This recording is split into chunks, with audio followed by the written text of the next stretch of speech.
Allah sebutkan di dalam Al-Quran. Dalam firman-Nya Allah menyebutkan, wa ma asabakum min musibatin fabima kasabat aydikum wa ya'fu an katsir. Tidaklah ada satu musibah yang menimpa kalian melainkan karena perbuatan kalian sendiri. Fabima kasabat aydikum, melainkan karena perbuatan tangan kalian sendiri. Dhaharal fasadu fil barri wal bahri bima kasabat aydin nas. Telah nampak kerusakan di langit dan di bumi. Karena apa? Karena perbuatan manusia. Karena perbuatan manusia. Oleh karenanya ketika musibah itu menimpa kita, beristighfar kepada Allah Azza wa Jalla. Mohon ampun kepada Allah Azza wa Jalla. Bisa jadi musibah yang menimpa kita itu karena dosa-dosa kita sendiri. Kemudian sikap yang ketiga, ketika seorang mukmin ditimpa musibah dari Allah Azza wa Jalla, kita harus meyakini musibah tersebut. Bagi orang-orang yang beriman, musibah itu adalah caranya Allah Azza wa Jalla untuk menggugurkan dosa dan kesalahannya dia dan mengangkat derajatnya orang tersebut.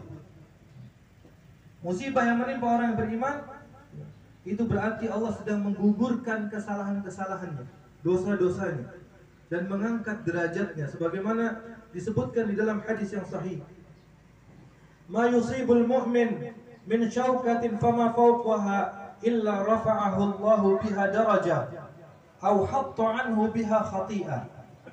Tidaklah ada satu musibah yang menimpa seorang yang beriman, baik itu tertusuk duri, apalagi yang lebih dari itu, kehilangan uang, ditipu orang dan lain sebagainya. Ini bagian dari musibah. Sakit dan lain sebagainya. Atau lebih dari itu, kata Nabi SAW, illa rafa'ahu Allahu biha darajah, melainkan dengan musibah itu Allah angkat derajatnya. Aw hatta anhu biha khati'ah, atau dengan musibah itu Allah gugurkan dosa-dosanya. Ini bagi orang-orang yang beriman. Adapun bagi orang-orang yang fasik, orang-orang yang pelaku dosa, orang-orang yang senantiasa bermaksiat kepada Allah, musibah ini merupakan teguran dari Allah Azza wa Jalla. Agar apa? Agar mereka kembali kepada jalan Allah Azza wa Jalla, agar mereka bertaubat kepada Allah Azza wa Jalla. Bagi orang-orang fasik, musibah adalah teguran, sentilan dari Allah Azza wa Jalla. Agar apa? Agar dia sadar bahwasannya apa? Habsun nafs ala ma la yanbaghi fi'lahu, terhadap musibah yang menimpa kita. Kita menerima bahwasannya musibah itu dari Allah Azza wa Jalla, kita terima.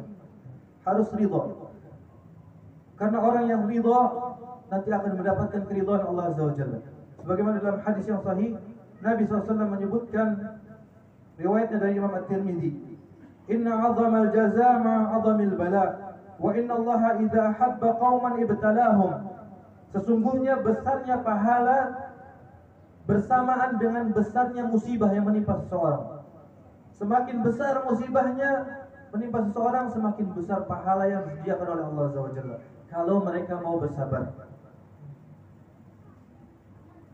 Wa inna Allah idza ahabba qauman, dan sesungguhnya Allah Azza wa Jalla apabila mencintai suatu kaum, ibtalahum, Allah pasti akan menguji mereka. Dan ini juga hikmah dari musibah. Ketika kita ditimpa musibah itu artinya apa? Allah sedang cinta kepada kita. Kalau kita benar-benar beriman kepada Allah, berarti itu tanda cintanya Allah Azza wa Jalla. Faman radiya falahu ridha, barang siapa yang ketika ditimpa musibah dia ridha, maka baginya keridhaan Allah. Wa man